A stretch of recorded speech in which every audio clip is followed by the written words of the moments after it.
Hello children, welcome for today's biology class. So today we are going to cover the chapter chemical coordination and integration. The points going to be covered are pituitary gland, pineal gland and thyroid gland. Now let us go inside the chapter. So first let us study regarding pituitary gland. So the pituitary gland, it is known as master gland. It is a small sized gland only, but it controls various activities of the body. Can you see, it is a small gland. It is just like a size of a pea, okay, but it controls all other activities of the other endocrine glands. That's why you call this as master endocrine gland.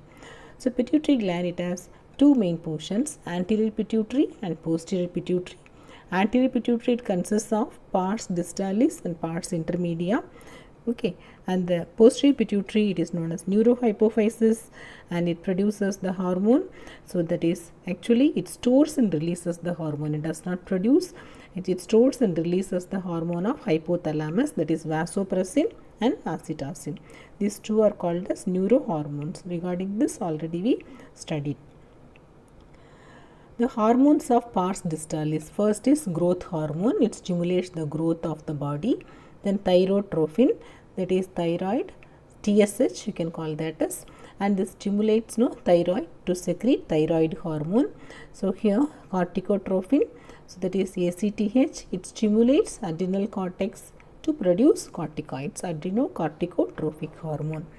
Follicle stimulating hormone and luteinizing hormone, and these two hormones, you call them together as gonadotrophins. So this gonadotrophins, actually it controls the activity of gonads. That's why you call them as gonadotrophins. Then prolactin. The prolactin, it stimulates the synthesis and secretion of milk from milk glands in females. Next, pars intermedia, it produces the hormone melanocyte stimulating hormone, but anyhow in male, in humans, it's completely merged with this pars distalis. It regulates the synthesis and distribution of melanin pigment by melanocytes of the skin. So next, the pituitary gland, the posterior pituitary gland. So here antidiuretic hormone or ADH, it is also known as vasopressin also. It acts upon kidney, and mainly it is helpful for the reabsorption of water in kidneys, and it stimulates vasoconstriction of arterioles, and thereby it increases the blood pressure. Oxytocin, so mainly in females it acts upon uterus and mammary glands, and males smooth muscles of male reproductive tract.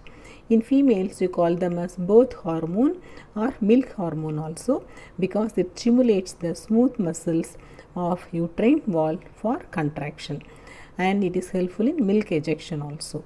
That's why it is known as milk hormone or birth hormone also. In males, it stimulates the contraction of smooth muscle of male reproductive tract. Now let us study regarding disorders. So in case of disorder, when it becomes less the growth hormone, it results in dwarfism, and excess function secretion of the hormone, it results in gigantism. Next, let us study regarding pineal gland. So the pineal gland, so it lies under the corpus callosum, okay.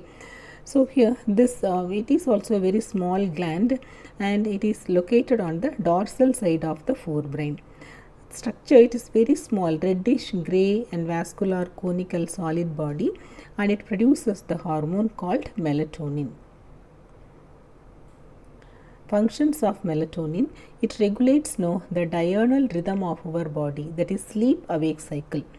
It also influences the metabolism, defense capability, and also pigmentation. In females, it controls menstrual cycle. Next, let us study regarding thyroid gland. So thyroid gland, you can see the structure. The thyroid gland is present in the neck, okay. So this is the thyroid gland, and case of the thyroid gland, so it surrounds the larynx. In front of the larynx you can see, and upper part of the trachea in the neck. The thyroid is the largest endocrine gland. It is bilobed and highly vascular organ. The lobes are connected by a narrow band called isthmus.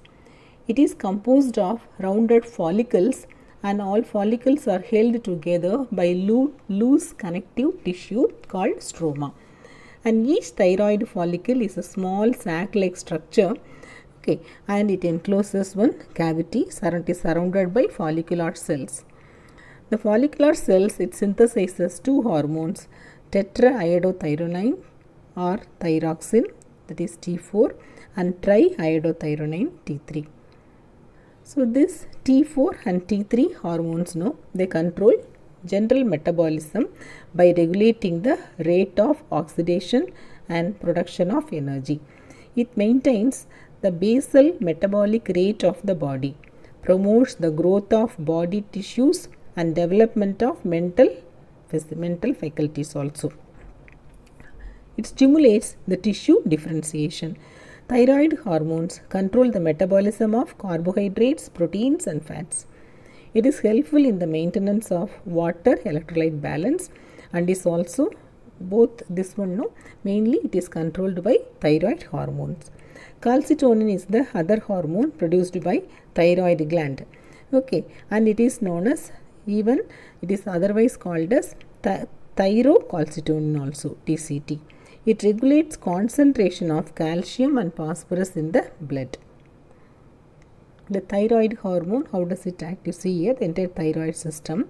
Hypothalamus, it produces thyrotrophin releasing hormone, okay, and later it acts upon anterior pituitary and it produces thyroid stimulating hormone TSH, and it acts upon thyroid gland.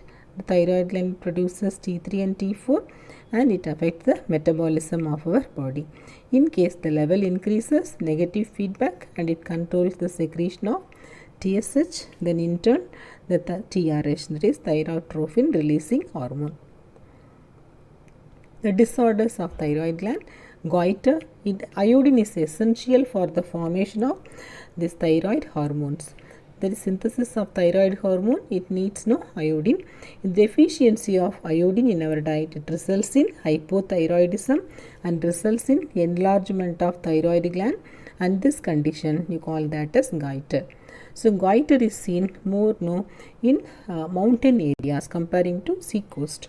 So because there the soil, water, it is less in iodine. Next is cretinism. The hypothyroidism during pregnancy, it causes defective development and maturation of growing baby, so it is affected and it results in a disorder called, that is cretinism. The symptoms, that is stunted growth, mental retardation, low intelligence quotient, abnormal skin. In adult women, hypothyroidism may result in thyroid, that is menstrual cycle, it may become irregular. In adults, it can cause low intelligence, subnormal temperature and low metabolic rates. The rate of synthesis and secretion of thyroid hormone is abnormally high, means that condition you call that as hyperthyroidism. It may be due to cancer or nodules in thyroid gland. Thank you, children. So today we are concluding up to this. We will meet in the next class.